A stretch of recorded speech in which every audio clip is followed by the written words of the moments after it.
Putting aside our sorrow, we renewed our faith in the prophecy that other rings would be found, and see how our faith has been rewarded. The Covenant used to be the main threat, and it was a MacGuffin in the original Halo series because the real threat was the Forerunner legacy and the Flood itself. The Forerunners have been the source of so much mystery throughout the Halo franchise. It was something that was just fascinating to us. So far it's been a lot of stumbling into their belongings. Like we found Halos. And now we found something more. We found the Prometheans. There's a degree of animalistic fierceness that maybe you didn't see in previous games.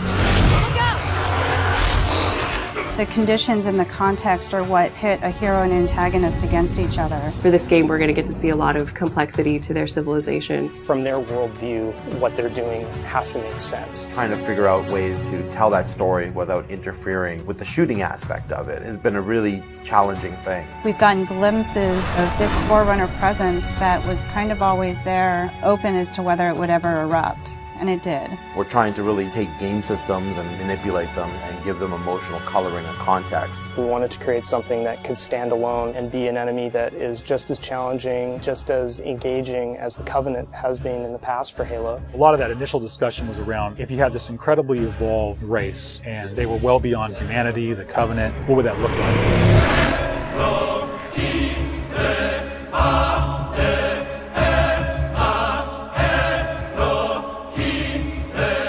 The design process for the Prometheans was intriguing, exciting, and then long and painful process.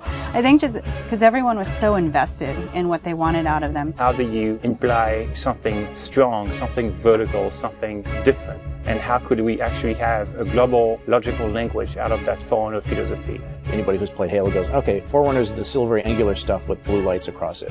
That's really the language kind of in a nutshell. For us, it was important to break that, but still find kind of like a mathematical organization. We had to do a very clear separation of style, shapes, colors, right from the start. I think the Knight's been through almost like 15 plus iterations of geometry. This sheet is like very traditional way of doing brainstorming. You just do silhouettes and then we take it and iterate some more and more and more. We didn't want them to look like monsters because they're not monsters. We had a version that looked very demon-y. These things on his back, they would go together and they would like flare out when the player was being spotted. We didn't want the Prometheans to look like robots because they're not robots. A version that looked very thin and spindly. We would see one, it's like, you know, that one looks cool, but it really doesn't convey commander of the battlefield. We had other stuff where they could clamp on and have these big, hulking, massive armors on top of them that would really change the variant look. For us, it was important to get it into something that people could relate to, which I think is always going to be a challenge when trying to take the Foreigner language and create a character. Making sure that his head stood out, that you could see it, that players had the ability to headshot it. It falls also onto animation. They were able to bring these guys alive and make it feel believable and plausible and still be very fast and lethal. Locomotion didn't look heavy enough at one point, so we scrapped everything and did it all again. The Knight's like 12 feet tall, so if it doesn't feel heavy and menacing as it's walking around and doesn't intimidate the player, then we're not doing our job. There were not a lot of real-life elements that we could take. There are joints there, some of them are not physically connected. They're holed up with the space in between them, which is some of the features that the architecture has, which is big, massive buildings like floating, defying gravity. We wanted to keep some of that mystery and kind of the unknown in the characters as well. We even have the little micro driver arms in here, and then all the way to where we turn these layers off. We have the glowing skull. We thought it would be more of an impact if it's like a sarcophagus. It opens up and it's showing all this aggression. There's certain ways to approach fighting an elite with a group of grunts, and really what we wanted to do was change that up. The Covenant are tried and true. You know what you're going to get out of a grunt. You know what you're going to get from a jackal with his shield. The toughness of elites. Here are the brand new hooks to the sandbox.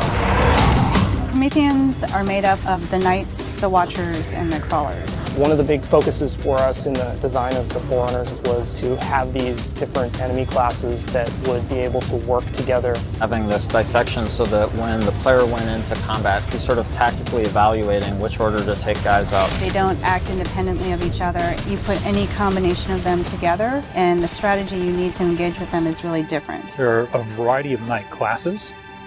and each one of them is progressively more powerful. But your base knight actually starts just a little bit more powerful than an elite. But in addition to that, we wanted the knight to have his own set of traits and abilities. There's all kinds of these special features of each one of these characters that players haven't played in a Halo game before. You think about basic combat and counter design, a lot of the challenges designers face is how to introduce enemies. What would a Promethean do if it could bend time, space, form, matter? Knights can phase in out of anywhere. He's able to go where he needs to at any time, which is something the Covenant can't do.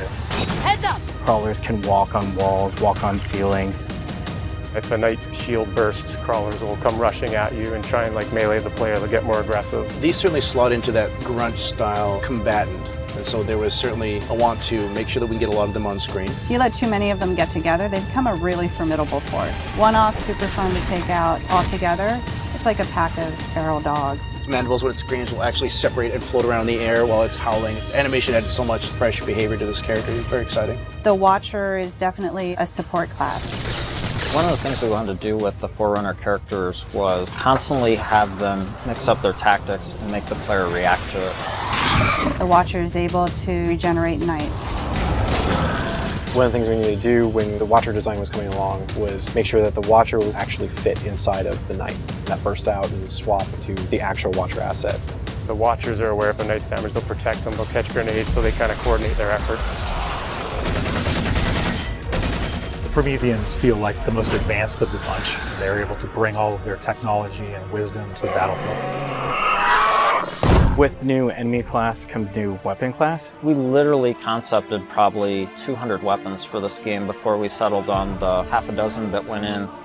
It's kind of like you've got that balance between humans' model of what a weapon's like and the desire to want to try and make something crazy and futuristic. We tried coming up with this perfect mix of stuff that was still relatable. You would still identify a weapon as a rifle or a shotgun or a submachine gun, even though they're almost magical. The Forerunner Scattershot was probably the first one where we really nailed the design on it. Everybody loves the hinge action shotgun, so we tried doing something like that so that the reload animation would be to cock it up and the front half would smash together. Every time you pick up a Forerunner weapon, it forms in your hand. So that sort of kicked off the component of having these guns form around the player. So there's that moment of like, oh, what is this gun? What does it do? And then when it comes into shape, it's kind of immediately identifiable. What makes the Forerunner weapons distinct is that usually they have dual purpose. So for instance, from the bolt pistol, you can charge it up and have something that's equivalent to almost like a shotgun blast. In the case of the light rifle, we actually experimented with doing dual firing modes. We tried to make it so there was the best of both worlds with a BR and a DMR. It works like the battle rifle when you're not scoped. That has a little spread, has 3-shot burst, and it works like the DMR when you are scoped. So it's like a mini sniper rifle in a way. It actually changes to a different firing mode where the projectiles are stronger. One of the big things that we really focused on for them was making sure that the weapon doesn't just feel like a chunk of metal, but that it actually has glowing energy that's flowing through the gun, going down the barrel, so that everything is very full of life. The moment where all the Promethean effects really started to click the most was when we started showing the dissolve whenever you kill a knight. That was really when we started to feel, yes, this is something cool, this is something unique, and something that we haven't really seen before.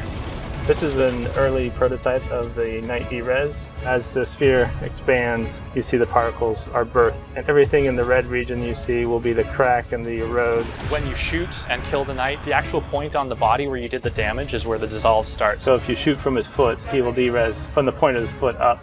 The end result, when we blow up a knight, they dissolve, proving that the technology works.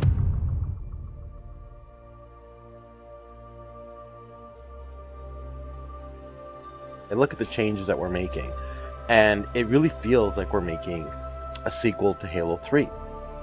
And that's exactly what we're setting out to do. We have the Covenant from previous games. We have the UNSC. We had all these things to take from, like, all right, we can make a new take on this, but we had zero information to some of this Forerunner stuff. We're not just on a Halo, we're on a whole planet now.